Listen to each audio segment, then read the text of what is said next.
सुंदर माझा रस्ता अभियान, lions club Khamgaon, rotary club व तरुणाई फाउंडेशनच्या पुढाकाराने व हिंदुस्तान युनिलिव्हर कर्मचाऱ्यांच्या सहकार्याने खामगाव शहरातील रोड डिवायडर मध्ये फूल लावणे व गवत काटेरी झुडपे साफ करण्याचे काम श्रमदानातून सुरू करण्यात आले आहे। बाळापूर बायपास ते MIDC बायपास पर्यंत दुभाजक बांधण्याचे काम 3 ते 4 वर्षापूर्वी पूर्ण झाले होते। लायन्स क्लबचे प्रकल्प प्रमुख प्रदीप जांगीड यांच्या संकल्पनेतून सुंदर माझा रस्ता तयार करण्यात येऊ शकतो, म्हणून या प्रकल्पाची जबाबदारी स्वीकारून लायन क्लब, रोटरी क्लब आणि तरुणाई फाउंडेशनचे संयुक्त विद्यमाने सुटाळा बायपास ते नगरपालिका चौक पर्यंत नगर परिषद व राष्ट्रीय महामार्ग आतरेठी अमरावती यांची परवानगी घेऊन अंदाजे 30,000 रोप लावण्यात आले। औरंगाबादच्या अमृत नर्सरीतून रोप मागविण्यात आले होते। प्रकल्प प्रमुख प्रदीप जांगीड यांनी रोटरी क्लब व तरुणाई फाउंडेशनचे सदस्य, नगरपालिकेचे मुख्य अधिकारी शेळके, अपर पोलीस अधीक्षक खामगाव अशोक थोरात, तहसीलदार अतुल पटोडे, डॉक्टर अशोक बायस्कर, ओम सिंग सानंदा,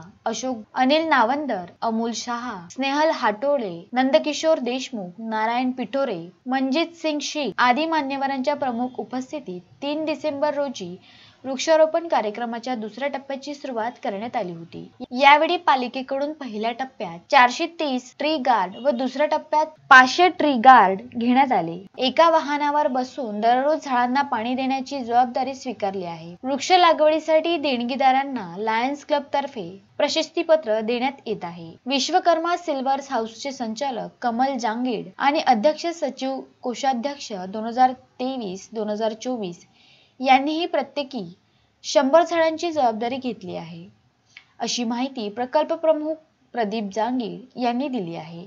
मोहम्मद फारूक, विदर्भ न्यूज, खामगाव।